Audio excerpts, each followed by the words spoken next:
Anyway, if we are going to connect with humanity, sa atin po bilang tao, wala pong perfect. May kausap po ba ako? Yan, medyo maingay dyan sa likod eh. Nagkakagulo sila. Sige lang, tuloy niyo lang yan.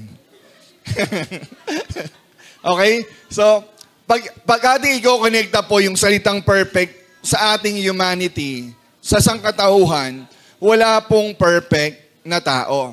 Biblically speaking, bakit walang perfect? Because humans, ang tao po ay depraved. Ang tao po ay corrupt. Di ba? Doon nga lang sa, saan ba yun? DP. Di ba? Di ba? Hindi sila perfect kasi sila ay, some of them or many of them, o yung ibang official natin sa gobyerno, akala natin ang depravity ay sa Bible lang, no? Meron din palang corrupt na literal, yung mga may crocs. Mga crocs eh, no? Mga crocs daw, crocs. Mga crocodile, yan. So why? Because we always fall short. Lahat po ng tao ay nagpo-fall. Bakit po tayo nagpo-fall? Ibig sabihin, the moment we fall to sin, tayo po ay totally corrupt. At lahat po ng tao ay tainted, ay may tattoo ng kasalanan. Bakit? Because of our sinful nature. So, ibig sabihin, yan, lumalakas, no? Ibig sabihin, wala po talagang taong perpekto. Bagamat God commanded us to be holy, yung other translation kasi, to be perfect, be holy for I am holy. Gusto ng Panginoon Diyos na tayo ay lumakad po ng may kabanalan. Why? Kasi ang Diyos po natin ay banal or perfect. At gusto ng Panginoon mag-reflect, kung tayo ay naniniwala sa Kanya, mag-reflect yung kabanalan niya sa buhay natin kasi sinasabi natin, tayo ay sumusunod at anak ng Diyos. So dapat, we should walk or live in righteousness or in holiness. But aside from God, wala po tayong tinatawag na, diba, sinless perfection. Wala pong sinless na perfect. Lahat po tayo ay possible, minsan hindi tayo magkakasala, but we cannot be sinlessly perfect. Wala rin pong perfect twins. Yan, nasasabihan po ba? Pakita mo nga dyan. Walang perfect twins, walang perfect na tao. Ibig sabihin, walang perfect na tao na nabuhay sa mundo. At the same time, kapag sinabi po natin, there are no perfect humanity, therefore, there are also no perfect families here on earth. May kausap po ba ako? Wala pong perfectong tao, so therefore, wala pong perfect na family. Kasi ang family ay composed of, di ba, man, woman, and children. So kung walang perfect na tao, therefore there are no perfect families aside from God. Aside from Jesus. Are you with me? Kasi si God ay perfect, sinless. But despite or in spite of imperfection po natin, buti na lang, sabihin nyo nga, buti na lang. Yan. Ito yung magandang mensahe. Kahit po tayo ay imperfect, buti na lang meron Diyos na nagmahal at kayang tumanggap ng ating pong mga flaws at ating mga imperfections or mga pagkukulang. May kausap. Salamat sa Diyos, meron tayong Diyos na kayang ayusin ang ating mga imperfectong pamilya. May kausap. Diba? Parang ano tayo eh. Pag sinabi kasi imperfect, nadidismaya tayo. So wala na, eto na, ganito na yon. Hindi ko po porket sinabing imperfect ay hindi na pwedeng maging maayos ang buhay po natin. Salamat dahil meron Diyos. Bagamat tayo ay imperfect, meron Diyos na talagang gustong ayusin at aayusin po ang ating pamilya in spite or despite of our imperfections. Amen po ba? At kung sasabihin naman po natin, perfect ang pamilya natin, pwede naman. Perfect ang pamilya natin, sasabihin natin, perfectly imperfect family. Yan. Ayan po dapat, no? Yes, perfect tayo. We are perfectly imperfect. May kausap. So, ibig sabihin, pag sinabi po natin, perfectly imperfect, hindi talaga tayo perfect. Perfect yung hindi natin pagiging perfect. Malinaw? Magulo. Di ba? Malinaw. Perfectong hindi perfecto. At ang pamilya po natin ay hindi po talaga perfecto. Siguro kung napapansin nyo, no? Kung napapanood natin sa TV, we aspire or tumitingin tayo, we look up to some personalities kagaya nila Ding Dong at Marian, di ba? Parang pag napapanood natin sila, wow, ganda, perfect marriage, perfect wedding. Di ba? Yung anak niya talagang mamahaling bata. Di ba? Minsan, tingin pa natin, ay, perfect couple, si Dennis at si John Lloyd, ano? Jenny, diba? Si Dennis and Jenny Lynn, parang ang saya-saya nila, parang di sila nag-aaway kahit nagbibiruan sila. Parang si Alan at si... Ganun ba yun? Diba? So, minsan may mga tao tayong tinitignan. Diba? O baka sinasabi yung si pastor, ay perfect yung relationship nila. Although, tumitingin tayo sa mga tao that they look so sweet. Honey, my love. Diba? So sweet.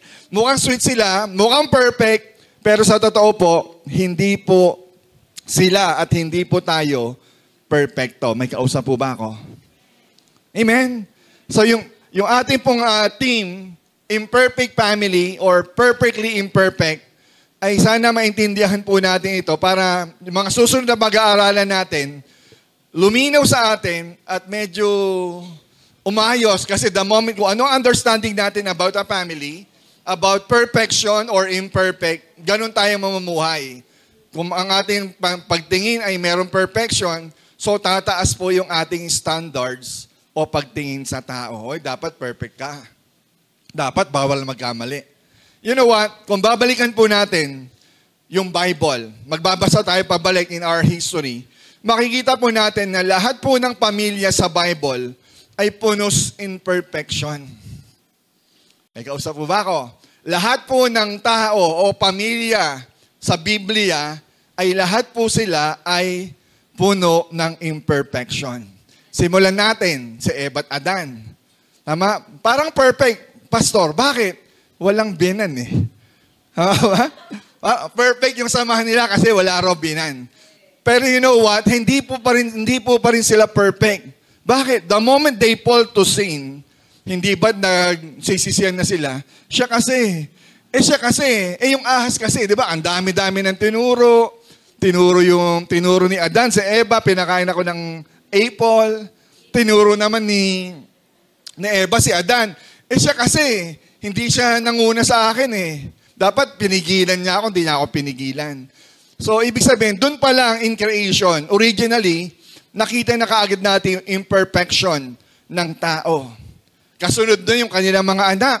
Si Cain at Abel, biro mo magkapatid, pero sila ay nagtsaktsakan, di ba? Nagsaksakan. Pinatay si Abel ni Cain dahil sa inggit.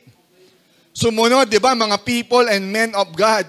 Though priest, though prophet, ang ganda ng pagkakatawag or calling ni God, pero still si Abraham, diba? Father Abraham had 7 children. Si Abraham po, bagamat lingkod ng Diyos, naniniwala ang taas ng pananampalataya, pero nagkaroon pa rin pala sa kanya na ibenta niya or magsinungaling siya na sabihin niya, hindi ko asawa yan.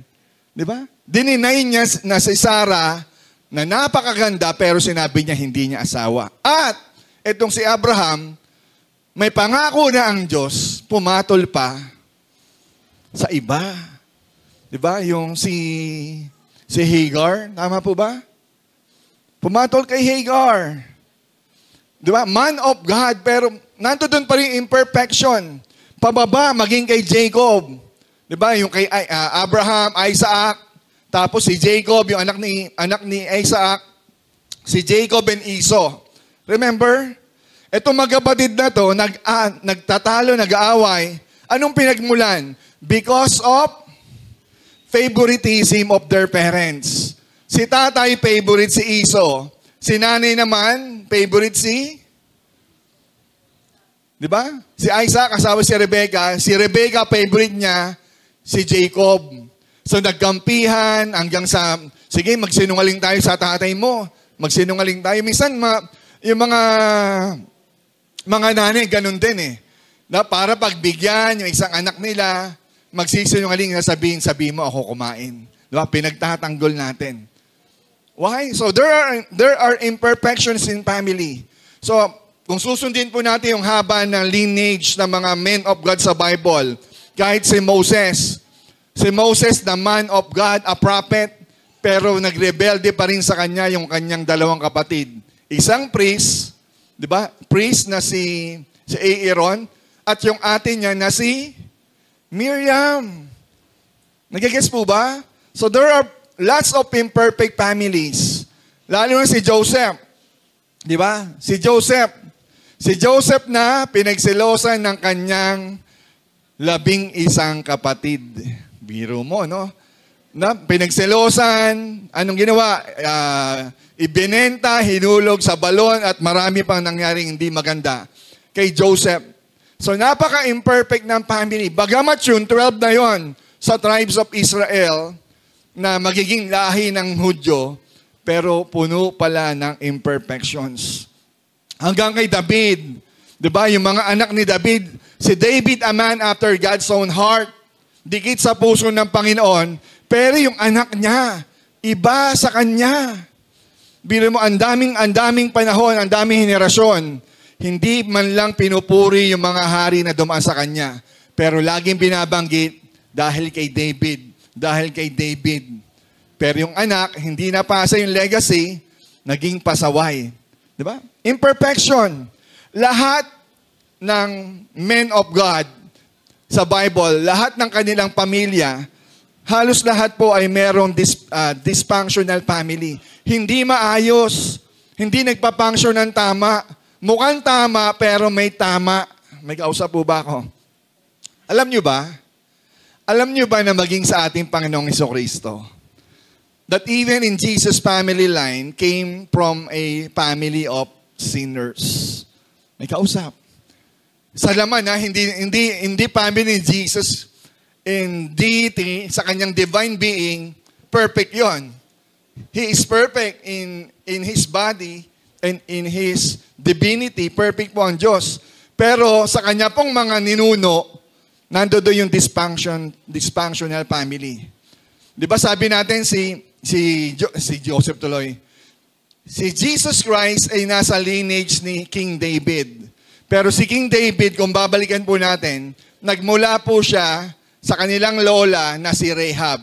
And Rahab, na lola ni David, was a what? Prostitute. Grabe, no? Ibig sabihin, yung ninuno ni Jesus Christ, ang pinagmulan, prostitute, na naging anak si David, kay Bathsheba, na naging adulterer. Do you get my point? Hindi talaga ganong kalinis. Even si Mary, di ba na pinaglihi na Virgin Mary, pero yung kanya pong pinagdaanan, ang tingin ng tao, Mary had a scandal. Madumi. At maging si Joseph, maaga pong namatay. Kaya ang hirap po ng pinagdaanan ng ating Panginoong Hesus. Biro mo, ang tingin ng mga Hudyo, si Jesus ay darating na hari. Pero ano natagpuan nila? Isang bata na pinanganak sa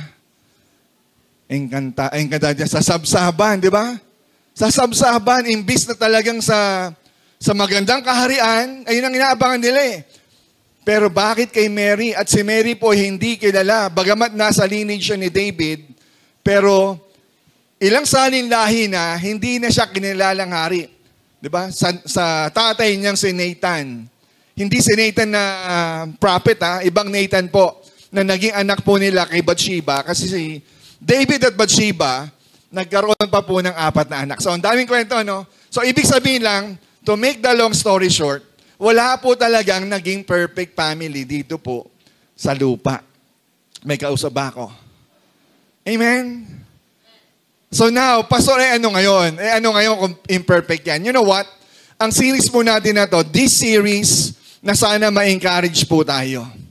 Ano ma-encourage na maging imperfect tayo? Hindi po. Ma-encourage tayo that we are reminded na hindi lang pala pamilya natin ang may sablay. Sana, di ba minsan, hindi ka nag-iisa. Yung salitang, hindi ako nag-iisa. Alam niyo yun? Ibig sabihin, akala ko ako lang yung napag-iiwanan. Hindi ka nag-iisa. Akala mo, ikaw lang yung nakaklam. May iba pa rin dyan nakaklam at buti na lang malakas tayo kay Lord na napalaya. Thank you sa mga ibang kasamahan po natin na mababait talaga. Are you with me? So even men of God ay nakakaranas po ng struggle. So hindi po tayo nag-iisa. Bawat pamilya ay dumadaan sa struggles. Diba? Bawat pamilya, so knowing the imperfect family, you know what? Tinuturuan po tayo nitong maging humble. Sabihin nyo nga humble. Or sa ibang term, nagkakaroon tayo ng humility. Bumababa yung ating pong expectations, nagiging humble tayo because of these imperfections, lalo na sa ating pamilya. May kausap ba ako? Minsan tayo nagyayabang tayo. Saan ka nag-aaral? Ayun kami, lahi kami ng mga may kaya. Sila, diskaya lang. Di ba? Diba? Diba? Kami may kaya. Diba? Mga ganun eh. So, ibig sabihin, ay, lahi kami ng ganito, lahi kami ng mga ganyan. Pero because of imperfections, we become humble. So having a imperfect family, tinuturuan po tayo nito na i-accept natin yung iba ng may patience at empathy. May kausap. Sabihin nyo nga empathy. So dahil sa imperfection natin, hindi ng iba, natin, at maging ng iba, at lahat tayo imperfect, dapat mas maging humble tayo. Dapat mas sumaba pa yung pasensya natin kasi maging ikaw, huwag tayo agad diretsong galit, diretsong judgmental kasi maging tayo imperfect. At sana magkaroon pa tayo ng empathy. Ilagay po natin yung ating pong sarili sa kalagayan nila. Ikaw kaya mangyari ito sa'yo. So maintindihan natin. Siguro kung maintindihan natin na tayo pala imperfect, hindi tayo ganito umasta. Hindi tayo ganong kataas magsalita. May kausap po ba ako? Nakaka-relate. So, tapos na, mag-pray na tayo. Di ba? We are all imperfect. Gusto ba natin ang series na to? Tuloy natin. This September, pag-uusapan po natin sa imperfect, walang iba kundi pamilya. Sabihin nyo nga, pamilya. Yan. So, okay tayo rito, ano? Usapang pamilya po ang pag-uusapan natin itong September. So marami tayong pag-uusapan tungkol sa pamilya natin, sa pamilya ng iba, pero basically, hindi natin ituturo yung iba eh. Pag tayo po nakikinig ng mensahe ng Panginoon, dapat laging akin yan, pamilya ko yan. Kasi tayo po ang magpapabago. Amen? Personal. Everything is personal. Kung makikinig tayo, ay sila yun. Hindi po. Tayo po muna. Ako yan. At tayo po bilang Kristiyano, Lord, sige Lord, turuan mo ako. Baka dahil sa aking imperfections, turuan mo ako, Lord, kung paano ko pa maayos ang aking pamilya. So wag po natin tanungin ang bagay na ito. Wag natin tanungin why our families is not perfect or aren't perfect. Ayan, wag na po natin tatanungin yan. Minsan Lord, bakit hindi perfect ang family ko? Maling tanong po yan. Dapat ang tanong po natin, how can we get better? How can we repair and build relationships? Dapat din ang mga tanong. How can we overcome mistakes? Mistake of ourselves and mistake of others and to create a healthy and safe environment for our families. Yan tatlong tanong na yan. Ang dapat po natin tanong, dahil po sa ating imperfections, how can we get better? Hindi how can I become perfect? Walang ganun. Sabi mo sa katabi mo, walang ganun.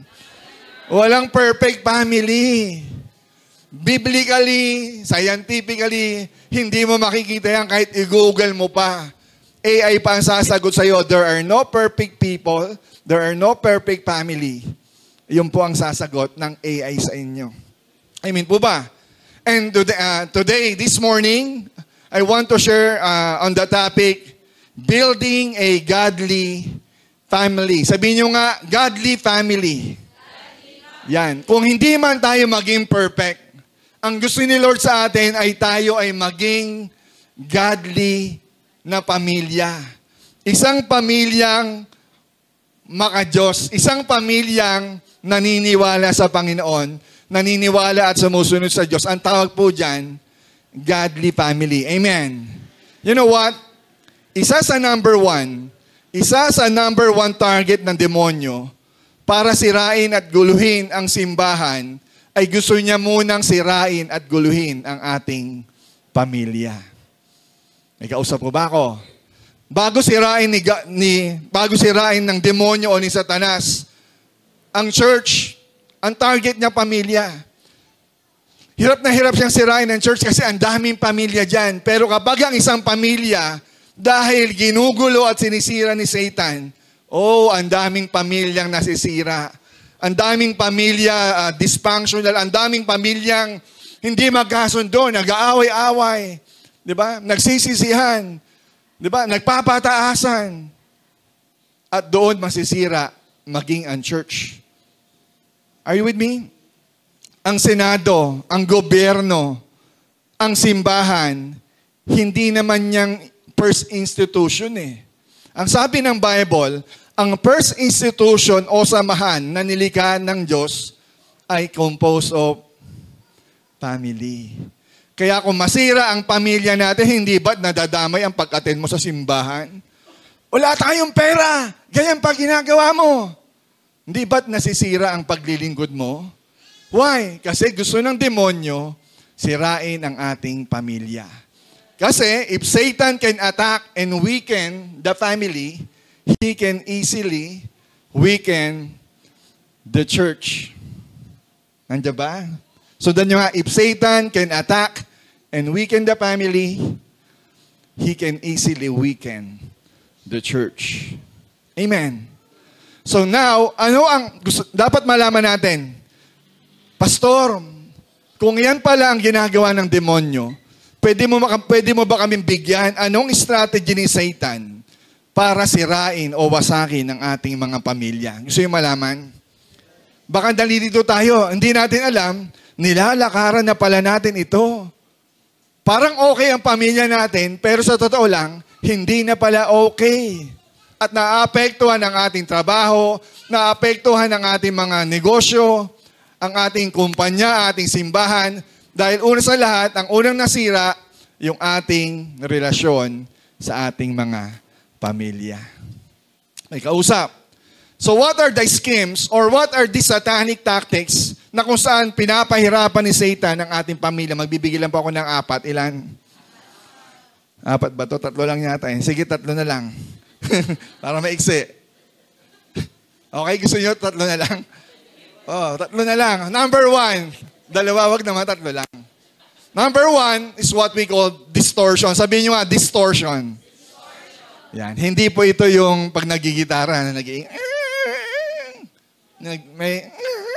ibig sabihin ng distortion, yung pag-iba-iba ng tunog. Distortion yun nasa music. Pero yung distortion na sinabi ko, this is what we call the act of twisting or altering. Iniiba, ginugulo ni Satan ang ating pong mga pananaw, paniniwala, o ang tao mismo, dinidistort niya, dinidisturb niya, dinidisip niya, para masira ang pamilya. That is what we call distortion. Yung wrong people in the wrong place, distortion yan. Diba? We got the right love at the wrong time. Ang tawag doon, distortion. Nagmahal ka, di mo pa panahon eh. Distortion yan. May kausap. Nababali natin, nababago natin, wrong place at the wrong time, or right time but the wrong people, it is distortion.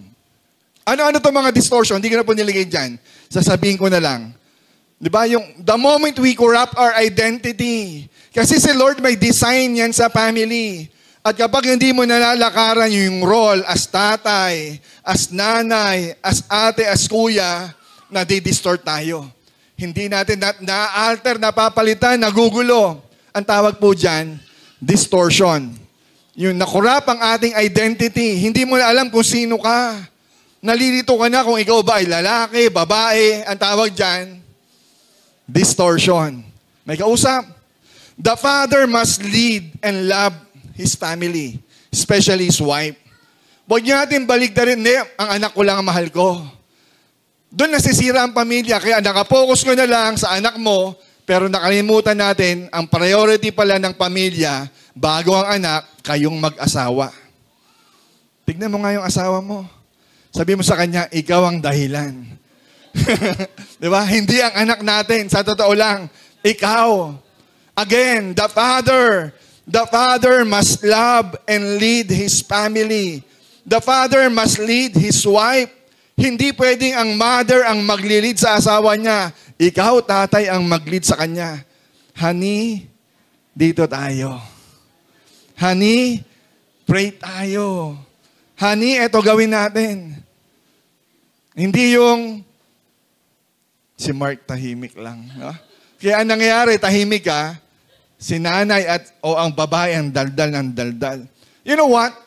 Distortion. Kasi ang babae naman, ang trabaho niya dapat, he tuloy, distort na tuloy. She is a helper. Sabihin niyo a helper. Helper, it doesn't mean katulong. Ang gawa ng babae, tumulong, hindi gawing katulong. Ano ba yan? Tama ba? Ang lakas talaga ng mga ano. Diba? Ang gawa lang ng babae, tumulong, hindi gawing katulong. Pero dapat ang babae rin, sabi ng Bible, wives, submit to your husband. Konti na lang nagsasalita. Kanina, ang dami. Sabi ko na nga ba, di ba? We are a helper, mga babae, pero dapat, we must also submit. Ako tumutulong sa'yo eh. Pag hindi ganun, dapat, kahit tumutulong ka, you must submit. Hindi ka magmamataas, magmamalaki sa iyong asawa. Dumagay tayo sa lugar. Diba? Right people in the right place. Kapag mali ang pwesto po natin, nadidistort tuloy, nagugulo ang ating pamilya. Kaya yung mga anak natin, bakit? Sumasagot na rin. Bakit? Lagi kayo nag-aaway eh. Nagsisigawan kayo lagi eh. Diba? Kung anong ginagawa ng matanda, siyang gagayahin ng mga bata. Amen? Ang dapat gawin po ng mga anak, you must obey and honor your parents. Walang young people. Ayaw, di ba? Mga anak, bagamat matalino po tayo, pero ilagay mo sa lugar, lumagay ka sa lugar na dapat ginagalang at sinusunod pa rin natin ang ating magulang. Amen? Okay po ba doon? Distortion? So, ano pong gagawin natin? So, para hindi po tayo ma-distort, kailangan po talaga natin magbasa ng Biblia. Tama? Kasi because we do not know something, we do not know what is right to wrong, ay nadadala na lang tayo ng ating emosyon. At ang demonyo, ginagamit po yung ating emosyon na para i-distort tayo, para madaya tayo. Malaking chance na tayo ay magulo sa pamilya because, what? Hindi natin alam ang Biblia natin. Kapag hindi mo alam ang Biblia mo, hindi mo alam ang role mo. Nananansya lang tayo, tsumachamba tayo, feeling ko ito ang tamang gawin. Feeling ko ito ang tama. Kung nakabase lang po tayo sa feelings po natin, problema yan. Amen? Kaya yung iba pumapasok sa relationship, not because of right and wrong, but because of what they feel. Diba? Kung eto masaya, gawin natin to. Diba? Kung masaya sa feeling ko, tama. Hindi po lahat ng masaya, tama. May kausap pa ako. Tama? So, ibig sabihin, we have a Bible na dapat yun ang ating pong nilalakaran. Yung feeling po ng iba na okay lang yan. Kahit hindi pa panahon, yung edad natin, okay lang yan. Kahit ano ka, Buddhism ka, ako, Kristiyano ako, magsama tayo, importante nagmamahalan. Sa una lang po, masarap yon. Pero later on, puro away at gulo ang mangyayari sa atin dahil ang laki-laki ng factor ng ating paniniwala sa Diyos sa pagsasama ng pamilya. Actually, may sinabi naman ng Bible eh, huwag kang makikipamatok sa hindi mo kapananampalataya. It's a warning. It's a command. Pero marami po sa atin, no, di ba? Tama. No. So marami po sa atin, nakakaligtaan na po yun. Binabaliwala lang po yun. Pwede naman, may chance naman talaga eh. May chance kung nangyari magkaibang belief, pero we suffer the consequences. Tama? So, siyempre, sundin na natin gusto ni Lord. Huwag tayong magpa-distort. Amen. Number 2, pangalawang tactics ng demonyo is what we call division. Sabihin nyo nga, division. Yan, puro D tayo ngayon, puro D. Okay, puro D. The devil is attacking our marriage covenant. Amen? So that's why nag-i-increase ang mga divorce. Gusto niya i-divide ang family. Gusto niya magkaroon ng conflict, mga unresolved conflicts, kahit taon na ang binilang, ayaw magpansinan, ayaw mag-usap. Why? Because of pride. Kasi gusto ng demonyo, wasakin at i-divide ang pamilya. Biro mo magkasama sa bahay, hindi naman nag-uusap. Magkasama sa bahay, di ba? Ayaw magpansinan. Bahala ka, ito buhay ko. Gusto ng demonyo, division. Paano nagsisimula yan? Nagsisimula sa offense. Kaya minsan, even in the church, kasi ito, family rin po ito eh. Nagsisimula ang division because of a single offense. Kapag ang offense hindi natin na-handle ng tama, tapos na. Wala nang kapatawaran. Diba? A single offense. Pero sabi ng Bible, huwag ka na magtaka. Huwag ka na magulat. Tandaan mo na darating at darating ang offense sa tao. So, ang tanong, paano mo siya i-handle? Kung sa family hindi mo ma-handle yan, how can you handle it in the church? So, pamilya pa lang. Sa pamilya talaga nagsisimula ang pagtuturo, ang pag-aaral. Diba? Mga lalaki, mga babae, mag-asawa. Ano ang number 1 ba't naghihiwalay ang mag-asawa? Pera? Yung number 1 talaga. Ha? Hindi yun ang number 1.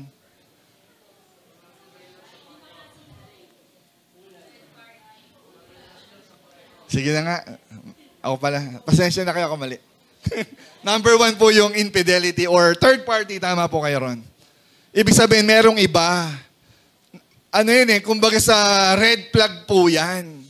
Bawal deadly sin po yan sa mag-asawa, lalo sa babae. Diba? Pag ikaw kumaliwa, putol ka. Tama? Ayun ang ano nila eh. Naku, wag mo akong lolokohin. Mabait ako sa'yo pero masama akong kaaway pag eto ginawa mo. So because of infidelity, because of a single offense, ano yung offense? Pangangalunya o adultery, tapos ang buhay mo kapag ginawa mo yan. Kaya maigpit ang Bible na please, wag na wag po natin gagawin yan. It's a deadly sin sa ating mga misis. Vice versa, lalo na sa lalaki. Mas masakit sa lalaki yun na kapag ang babae pa ang nagloko. Tama? Kaya maraming namamatay, napapatay. Kaya mag-ingat kayo. Okay? At because of that, is what we call, kapag nabuo yung offense, infidelity, doon magkakaroon ng anger, magkakaroon ng hatred, palalakasin niya, magkakaroon ng bitterness, at kapag bitter na yan, hindi ka na patatawarin yan. Meron ang forgiveness. May kausap po ba ako? Paano na yan? Tapos po ang pag-aasawa natin the moment na hindi na po kayo nagpatawad. So, isang sandata ng marriage or ng long relationship na mag-aasawa is dapat matuto pa rin tayong tumanggap na ang asawa natin is imperfect. Nabigyan pa rin natin ng second chance, third chance. Are you with me? Bigyan natin ng pagkakataon. Pero syempre, hindi naman tayo, tawag doon, loko-loko, nalolokohin na lang. Syempre, bibigyan natin ng lesson itong tao na to. May kausap po ba ako? Hindi tayo aabusuhin. Amen? Kasi sabi, may chance naman lagi eh. Sa'yo may chance. Kasi pabor sa'yo yan eh. Paano kung hindi siya ready for that chance? So doon po natatapos ang relasyon. Because of infidelity, because of offense, and because of that, lumaki yung offense, nagagalit ka, nagkakaroon ka ng bitterness and forgiveness, tapos ang marriage. Amen. So iwasan po natin ito na ito ang target ng demonyo na i-divide ang pamilya. May kausap ako. Na dapat po sa pamilya po, baka ngayon pa lang, dapat sa pamilya po ang mag-asawa po dapat madalas sabay. Sabay sa pagkain, sabay sa pagtulog, sabay din po sa paglilingkod. Amen. Dapat sabay po yan. Sanayin po natin kung minsan, admit it na minsan sumasablay po tayo. Pero, pride kasi yun eh. Sabihin nyo nga pride. Alam mo nang mali, ba't pinagpapatuloy mo pa? So, nasusolusyonan po ang problema? Hindi.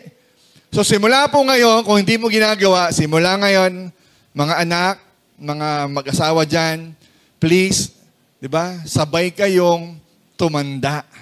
Diba? Kahit sabay pa kayong tumaba, pwede rin yan. Basta importante, sabay kayo lagi. Amen po ba? Maging sa paglilingkod, sana sabay. Amen? At yung mga conflict nyo ng dati, mga dating conflicts, please, tapusin mo na. Magpatawad ka na.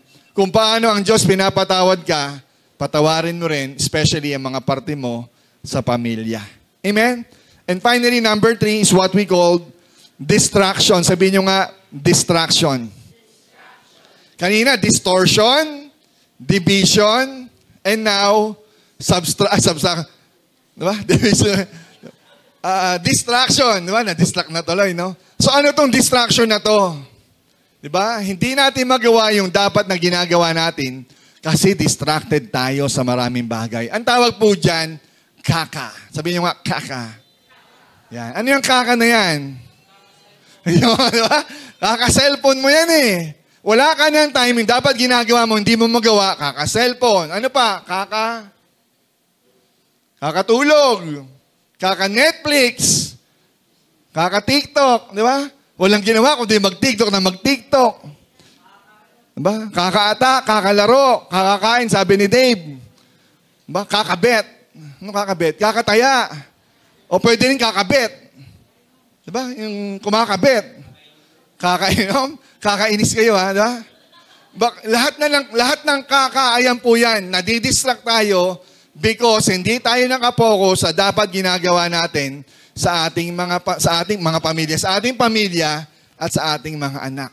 Sa kaka na yan, kaka-cellphone, kaka-Netflix, kaka-TV, kaka-Marites, lahat ng kaka. Kaka-melon. Ang galing talaga ni Kevin, no?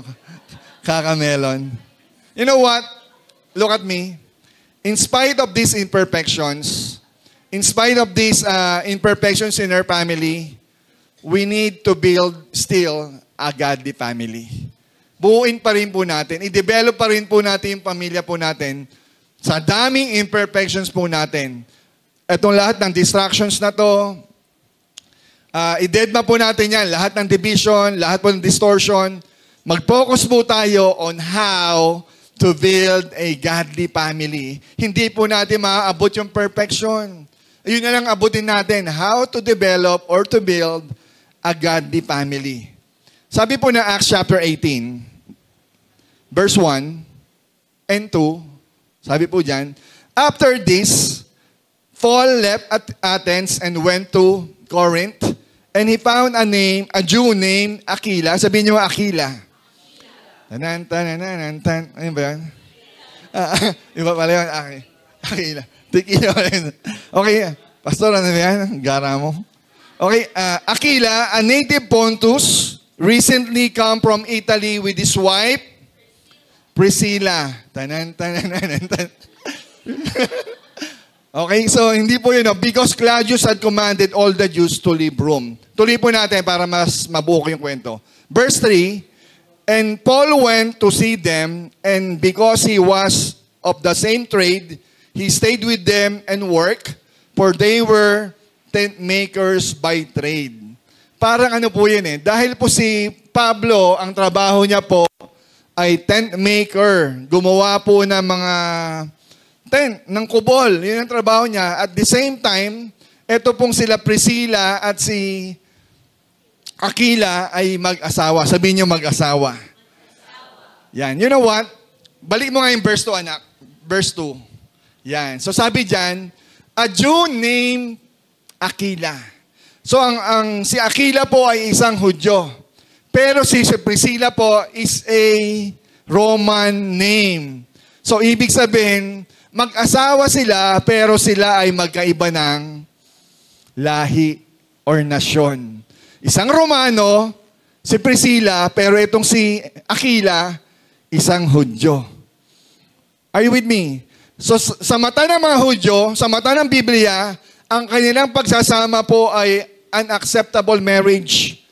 Pero because of those region na naghiwalay po sila, imperfect people, yet still, ginamit ni Lord. Pwede. Diba? Nasa ano siya, ibig sabihin, ito pong si Aquila, wala po siya sa Jerusalem. Nasa ibang bayan po sila, sa Corinto. Pumunta sila ng Corinto, maging si Pablo, galing sa Athens, nagmimisyon, pumunta rin ng Corinto at doon sila nagsama. May kausap po ba ako? Nagigets? So ano pong nakita po natin dito? Ano nakita natin? Bagamat magkaiba ng paniniwala, magkaiba ng lahi, hindi po porket Hudyo, bawal mag-asawa ng... Sa panahon nila, mahigpit po yun. Pero ngayon, hindi na po masyado. Pero ang sinasabi lang ni Lord, biblically speaking, na dapat parehas mong mananampalataya. Kahit ibang lahi yan, importante kapares mo yung merong Diyos. Ayun po ang ginawa nila. So number 1, 3 bagay para magbuo po tayo ng godly family. A godly family is a what? Saved family. Sabihin nyo nga, saved. Kung gusto po natin magkaroon ng isang pamilya na kung saan nananampalataya sa Diyos, we must be saved. Kayo po. Huwag po natin, ikaw muna maligtas at yung papapangasawa mo, dapat saved din. May kausap po ba ako? If we want to build a strong and godly family, ang foundation po ng bawat isa po sa atin na dapat we need to be saved. Amen? Kasi sayang lang yun eh. Sayang lang yung pagsasamahan natin in the end, yung isa sa atin sa langit at yung isa sa atin sa impyerno mapupunta. Yun lang naman ang end result ng tao eh. Dapat parehas po tayong kumikilala kay Kristo. Kung ang lalaki kumikilala sa Diyos, dapat yung partner mo kumikilala rin sa Diyos. Dapat po sa isang pamilya, dapat lahat kayo sa pamilya, hindi lang mag-asawa, maging ang iyong mga anak, dapat na-encounter po si Jesus. Hindi lang ikaw, ay ako born again na ako, thank you Lord, ligtas na ako. Huwag po tayo maging masaya. Basta ganun. Yes, ligtas ka, pero ang gusto ni Lord, hindi lang ikaw ang dapat save sa family. So para sa atin, kung meron po tayong pamilya na, Lord, sa pamilya namin, meron pa kami hindi kasama. Ma-burden po tayo roon. At ipanalangin po sila na magkaroon din ng pananampalatayang meron ka. So dapat ang objective natin, if we want to live a godly family, dapat that family has or is or have a saved family. May kausap pa ba ako? 1 Samuel verse 1. 1 Samuel 1 verse 3. Sabi po dyan, Now this man, sabi dyan, now this man used to go up year by year from his city to worship and to sacrifice to the Lord of hosts at Shiloh, where the 2 sons of Eli, or Eli, sabihin nyo nga Eli. Sino ang anak ni Eli? Si Hophni saka si Pinehas. Sila raw ay mga priest. Sila raw ay mga pari, o sa panahon po natin, sila raw ay mga pastor. Sila raw ay priest. May kausap ba ako? Pero after a year, ano po nangyari? Next slide. Sa chapter 2, ito po ang nangyari. Now, the sons of Eli were worthless men. Sabihin nyo nga, worthless. Naging mga walang kwenta. Bakit daw? For they did not know the Lord. Do you get my point? Ito pong si Eli, ang lahi niya, tinawag po siya ng Panginoon sa pagpapari, sa paglilingkod sa templo. Maging priest po sila at yung anak niya, like father, like son. Pero ang problema, yung anak ni Eli na mga pare, ang sabi po dyan sa verse, They are worthless because they did not know the Lord. You know what? Biro mo lahi ng mga pari. Sabihin na natin, ay mga Kristiyano, pero hindi naman pala kilala ang Diyos. May kilala ba kayong ganyan? They claim, nakikita natin, nagsisimba, they profess that they know the Lord, but in reality, si Lord mismo ang nagsabi that they did not know the Lord. Sabi ni Prophet Samuel, they did not know the Lord. May reliyon pero hindi naman dikit sa Diyos. So ano ibig sabihin niyan? We can have religion and yet we do not know the Lord. Amen po ba? Pwede pala na magpakita tayo na we look religious pero wala naman pala tayong relasyon sa Panginoon. Ito pong nakakalungkot na katotohanan na nangyari sa pamilya po ni Eli. 2 anak niya, itinuring na mga pari, pero ang sabi ni Prophet Samuel, hindi nila kilala ang Diyos. Pag sinabi po sa Bible na kilala, hindi po ito knowledge lang. Knowing means intimacy. Hindi po sila dikit sa Panginoon. What am I pointing is, pwede pala na tayo, sa pamilya po natin, we seems to be religious, pero ang buhay natin hindi lumalakad beyond Sundays. Sunday lang tayo lumalakad. But after Sundays, we do not know the Lord. Our family didn't know the Lord. Kung tayo ang Kristiyano na sa pamilya, ito ang tanong ko. Kung ikaw ang Kristiyano na sa pamilya, na ipapasa o na isi-share ba natin si Jesus sa kanila? This is a straight point question. Mahirap sagutin. Pero this is what the word of the Lord gave us.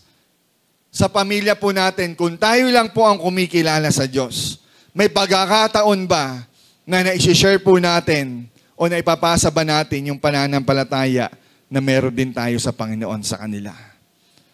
Kung hindi po, mga kapatid, sa Ogsim Church, Ogsim Family, kung hindi po natin kaya mag-share, why? Because hindi po tayo aral pa, hindi tayo sanay sa Bible.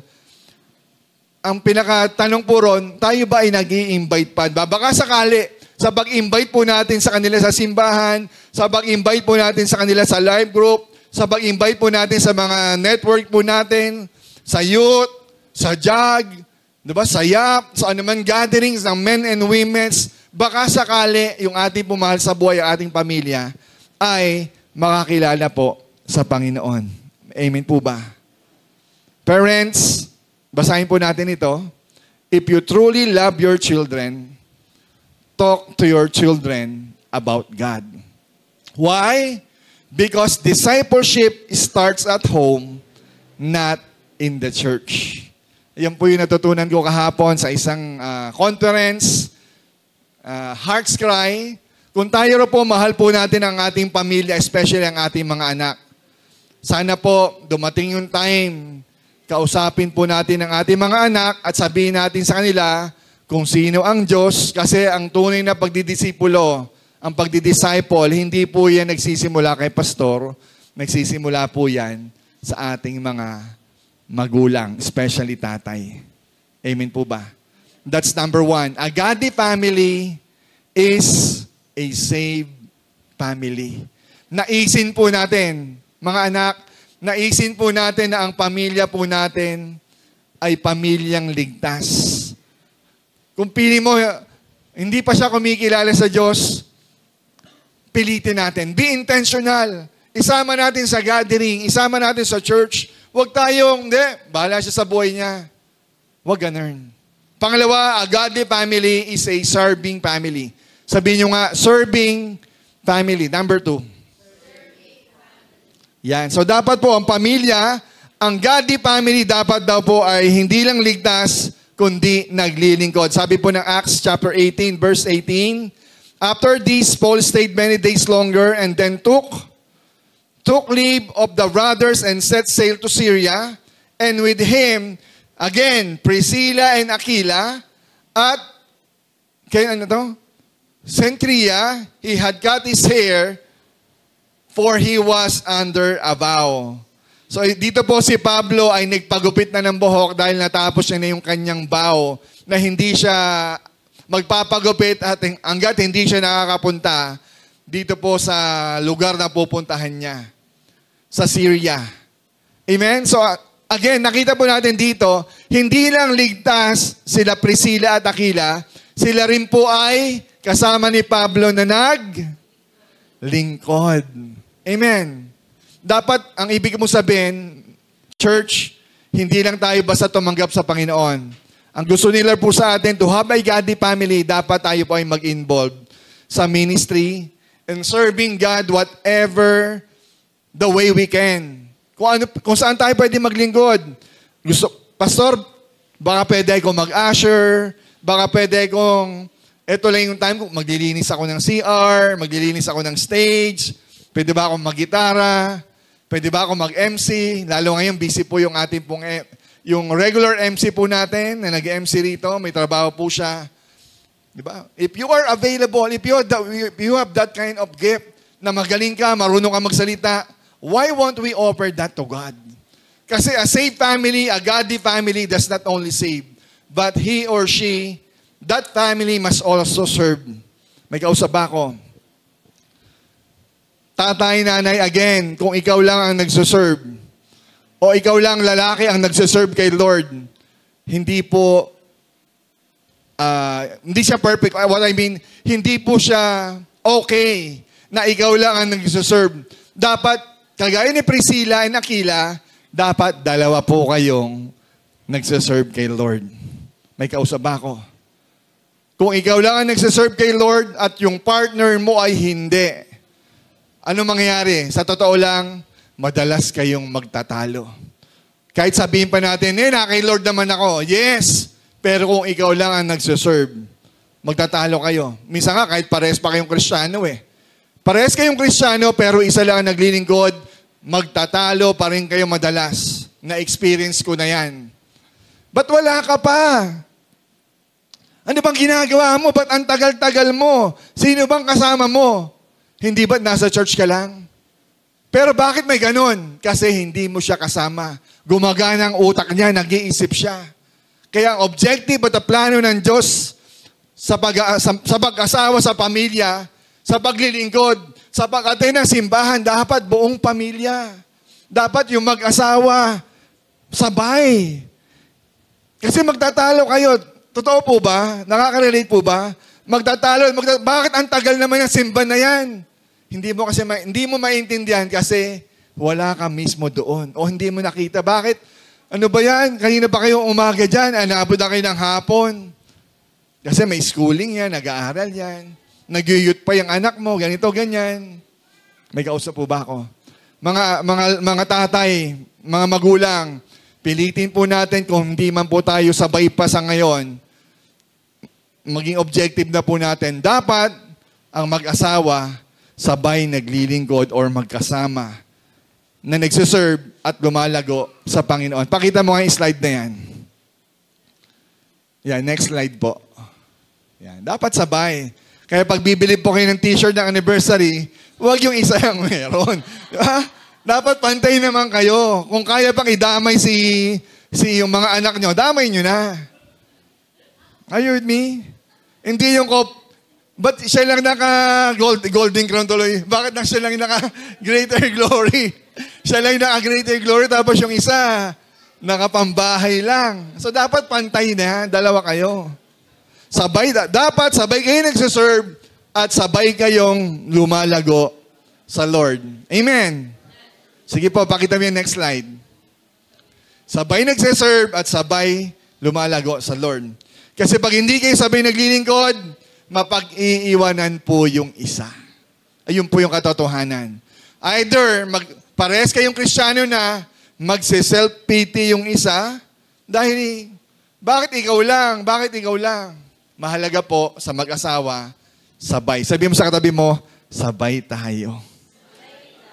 Yeah.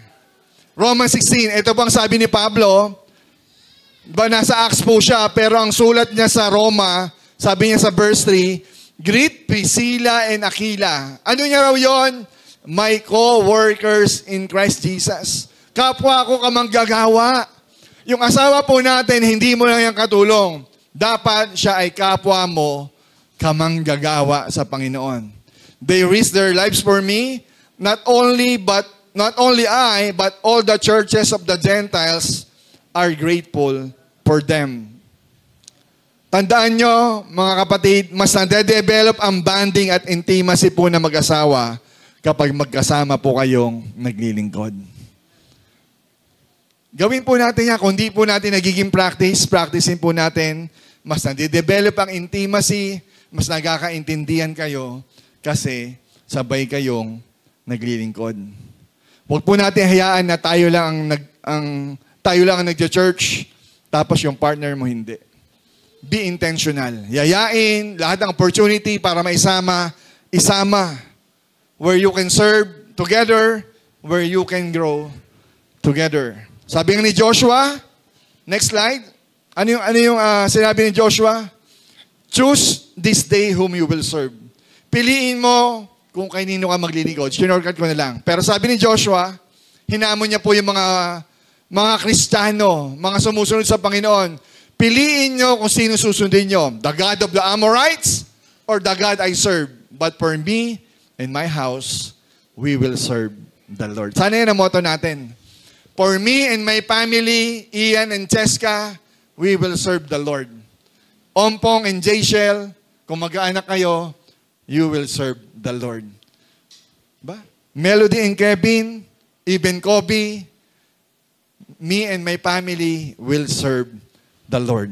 Amen. Ang sarap po nun. Sama-sama tayo naglilingkod, nagpupuri sa Panginoon, isang buong pamilya. Amen?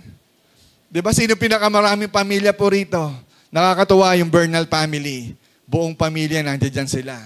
Si tatay na lang ang kulang. Diba? Sa susunod, kasama na natin yan. Amen. Claim na po natin yun. I-claim po natin na dapat hindi lang ikaw mag-isa. Magsasama ka. Kasi pangako ng Bible, manampalataya ka. Sabi niya, ikaw at ang iyong buong sambayanan, maliligtas. Tungtungan mo yun. Lakaran mo yun, pananampalataya na yun. Amen po ba? Number 3 and last, sama na po ako ng banda ng maganda. Tama ba ako? Tama raw. Okay, number 3, a godly family is a worshiping family. Sabihin nyo nga, worshiping family. A godly family, hindi lang ligtas. A godly family, hindi lang naglilingkod. But a godly family must a worshiping family. Dapat yan nagpupuri. Amen po?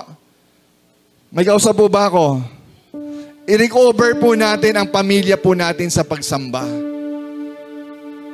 Amen po ba? Ang pagsamba po, hindi lang po tayo. Kaya lang ang problema, hindi porket Kristiyano tayo sa pamilya, lahat kayo nagpupuri. May kausap. Minsan, nakatayo lang siya. Bakit siya magganong ka-passionate, nagtataas ng kamay, pero yung isa, hindi. A godly family is a worshiping family. Sabi nga po dyan, if we didn't reclaim the home as the first altar of worship, we risk losing the next generation. Amen? Kung di raw natin pipilitin i-recover ang pamilya natin na ibalik sa totoong pagsamba. Sa totoo lang, hindi na talaga sila sasamba. Hindi natin tinuruan sumamba eh. Hinahayaan lang natin sila. Hindi, okay lang, di ako atin. Okay lang, hindi na ako makikinig. Mga magulang, hatakin po natin yung anak natin. Anak, dito ka. Sumamba ka. Mag-pray ka. Makinig ka. Kasi kung di mo gagawin yan, mangyayari yung sinasabi sa Timothy, yung sabi ni Pablo, darating yung araw yung kabataan, wala nang pagtingin sa kabanalan. Hindi nila pakikinig ang magandang aral, kundi yung maganda lang sa pandinig ang pakikinggan nila. Diba? Wala nang godliness. Mukhang godly lang, pero hindi talaga godly in lives. Kaya yung sinabi ni Pablo, diba? Marami ang magiging mahihilig sa pera, Maraming kabataan, mahihilig na lang sa kalayawan. Why? Dahil hindi natin na-guide yung ating pamilya. Hindi natin naibalik sa tuwing na pagsamba. Nakakalungkot, minsan may nakakausap akong pastor, bakit daw ang worship team nila, pag worship team, ang gagaling tumugtog, ang tataas ng kamay. Pero pagkatapos ng tugtugan, nandoon kumakain lang ng pandesal, nagkakapi lang.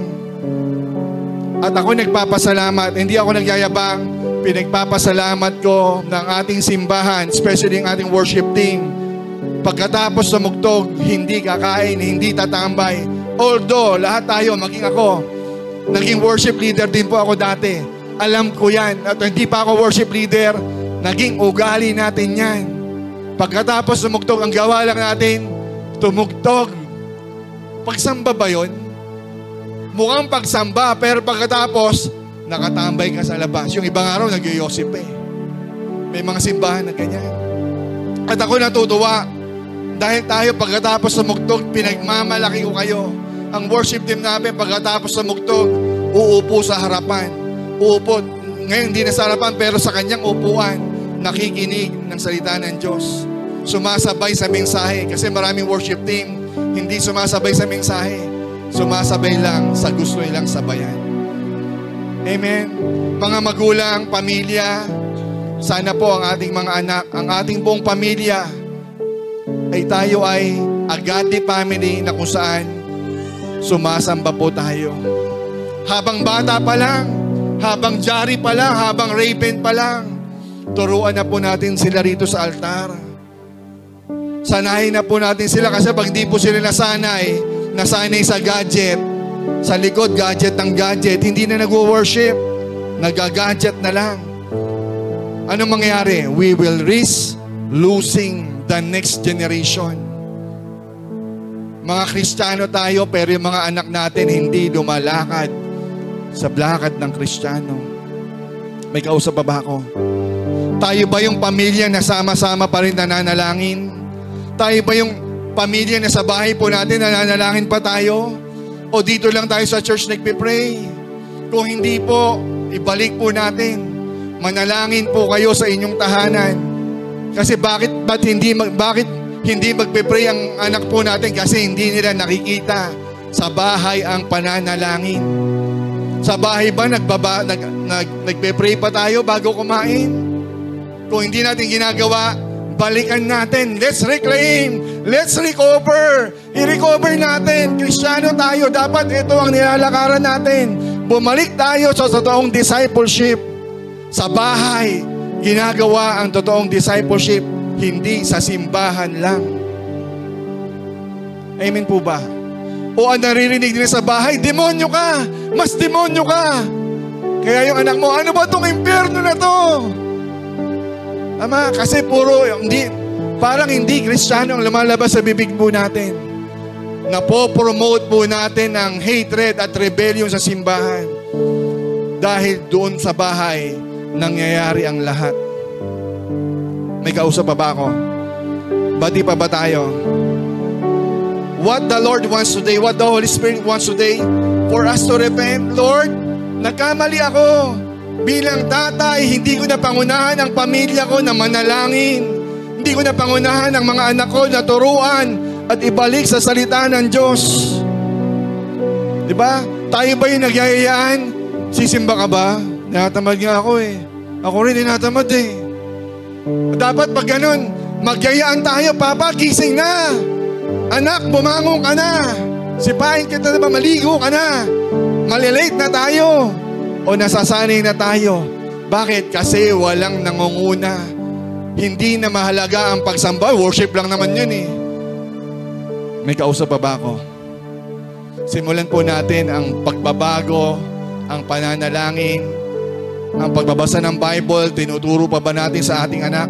Sabi nga ng Ephesians 6:4, Fathers, do not provoke your children to anger, but bring them up. Bring them up. Saan daw? Sa discipline at sa instruction ng Panginoon. Sino inuutusan? Tatay, dalin mo ang anak mo. Dalin mo sa disiplina. Ikaw, tatay, ang mangunguna dyan. sa disiplina at instruction ng Diyos. Mag-set tayo ng example ng disiplina, lalo na pagdating sa pagsamba. Amen. Panginoon, salamat po Lord sa mensahe mo. Lord, salamat Panginoon. Hindi man po kami perfect. Hindi man perfecto ang aming pamilya. But Father God, we are thankful. Kasi God, Ikaw perfect ka. Kaya mo kami Lord baguhin. Kaya mong ayusin Panginoon ang aming mga buhay. Lord, forgive us. Patawarin mo kami God sa aming pagkukulang bilang magulang, bilang tatay. God, forgive us our flaws. Patawarin mo kami Lord sa aming katamaran. God, turuan mo kami Lord, magkaroon kami ng isang godly family. Hindi perfect but a godly family. A family God that is saved. A family that is serving. A family is ready to worship you God no matter what. Panginoon, turuan mo God ang mga ama, ang mga magulang, ang ina Lord na tunay na sumamba. Makita gawing example Panginoon ng aming buhay, ng aming mga anak. God, right now, God, in the name of Jesus, Lord, let your word strike with power. Let your word, God, samahan ng banal na Espiritu, Diyos. Panginoon, baguhin mo, God, ang aming buhay. Lord, we are not perfect, but we can be better. We can be better Christian. We can be a better family. Panginoon, salamat. Ingatan mo, God. Samahan, basbasan. I-anoint mo, God, ang aming mga buhay, ang aming trabaho. Ikaw ang manguna, Panginoon, sa Soksim family. Lord, we pray. We also, God, praise anniversary ng Soksim Malabon. God, continue, Lord, to bless them. Continue, God, to pour your Spirit. Give your Spirit to them, O God. Panginoon, hayaan mo, Lord, ang mga taong pupunta po roon, God, ay mabless. Marinig ang iyong salita. Magkaroon ng tunay na pagbabago, O God. Let your word have power. Come with fire, O God. In Jesus' name, Lord, thank you, God, for this morning. We bring you back the praise.